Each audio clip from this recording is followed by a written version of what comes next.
Get started. Okay, so without further ado, hello. I'll record you in a little bit. Okay, without further ado here, let me open up our. Oh, Matthew's joining us now. Okay, I'm going to open up our computer lit website. What's going on here? Just kind of go back to it one last time for the week.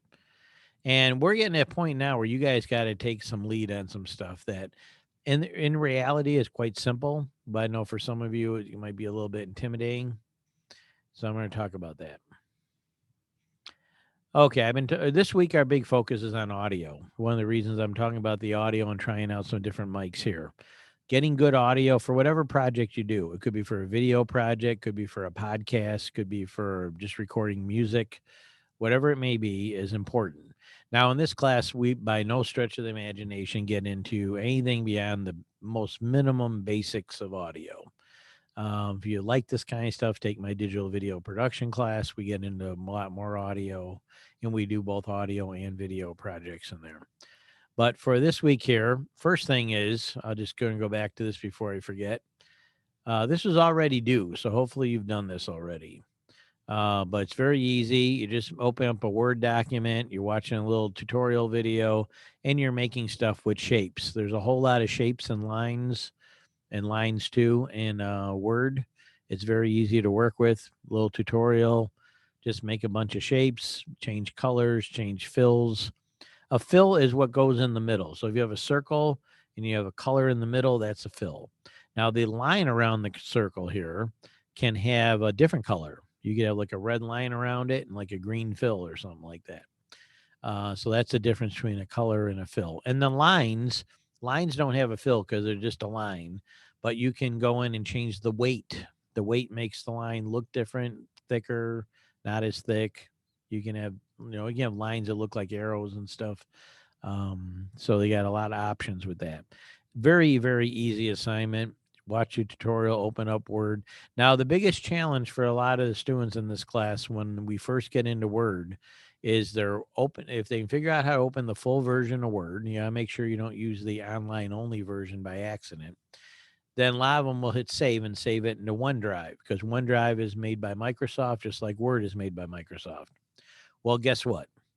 A lot of times students get in OneDrive and they're like, how do I get it into Google Classroom?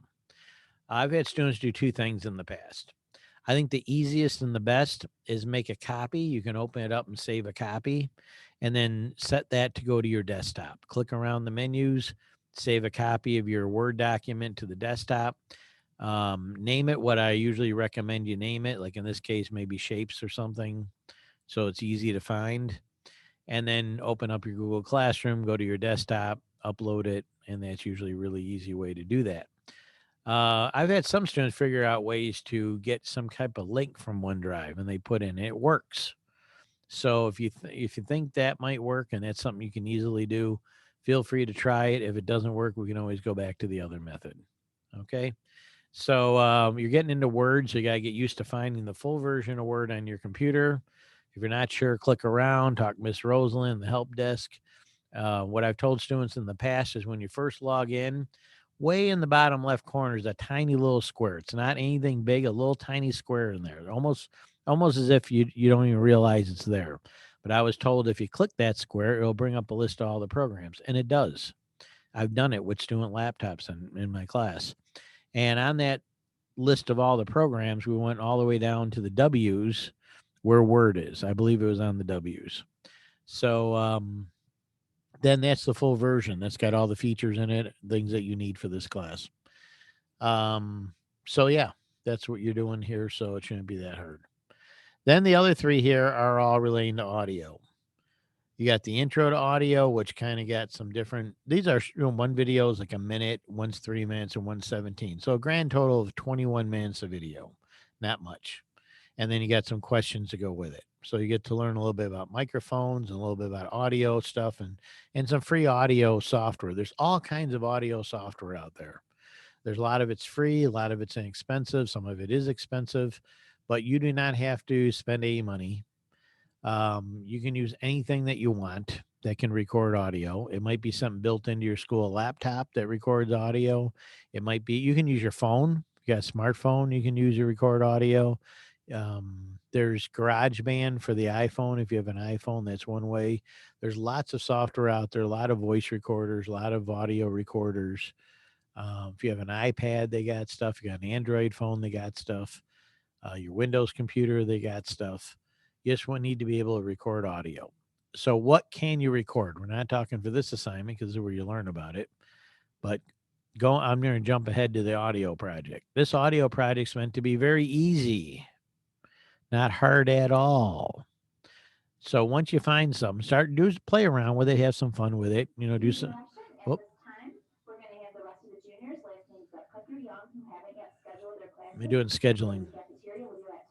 Okay, so what are you going to make? What's Mr. Rio looking for here? I'm looking for one of two type of simple projects I can think of. One type is where you just record yourself talking. I use the term podcast, but let me just give a few examples of some things that would be okay. Some people like to do a podcast like audio. They pick a topic, could be anything, could be cars, could be sports, video games, something that you know a little bit about. You don't even have to prep a whole lot, just something you can talk about for at least a minute. Then you get your audio software. And if it's something like GarageBand, you can actually put a little jingle music at the beginning for about 10 seconds, record yourself talking. And of course, you can do it multiple times and delete the ones you don't need, and then put a little jingle music at the end so it sounds a little bit like a radio program or a traditional podcast. So that'd be one way you do it if you got that know how. For some other people, they may just have a voice recorder and they don't have a lot of know how. If you still want a little music at the beginning, you can do it real crude. You can take your phone or whatever it is you're recording on, flip on to record, play a little music on something else where you got a speaker. You press the button, record a few seconds of it, maybe stop your voice recorder or pause the recording, then do your spoken recording, then pause it again, or just have the music ready to go and press the button, and then you can record a little more. So it's kind of nice to have a little music at the beginning and at the end if you're talking. Not 100% absolute requirement. If you can't do it, you don't know how to do it, you're stressed out, then don't do that part. Then you record. If you're doing like a podcast, you try to talk like, you're doing a podcast, and something that you know a little bit about. I had a student ask if they could read something from a book. I said that'd be fine. So I guess you could pretend you're one of those people hired to read audiobooks.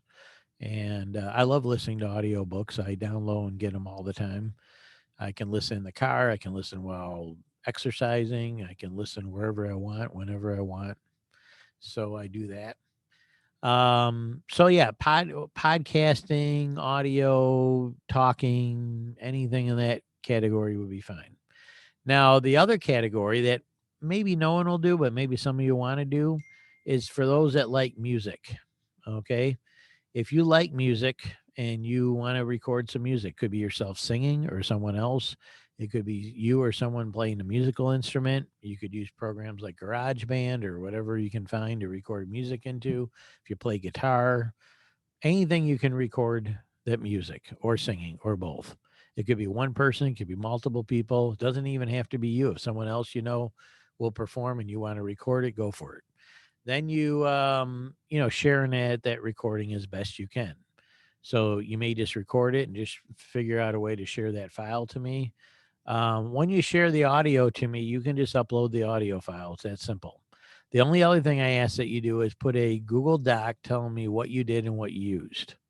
So it doesn't have to have a lot on there. It may just say that I used a voice recorder that my mom has. I used my smartphone with a voice recorder or a program that records audio.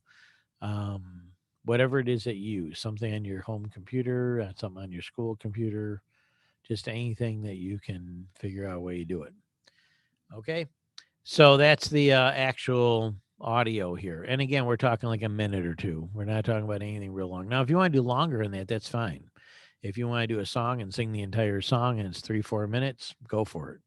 But at minimum, do that. So we need a Google Doc. Just tell me what you did.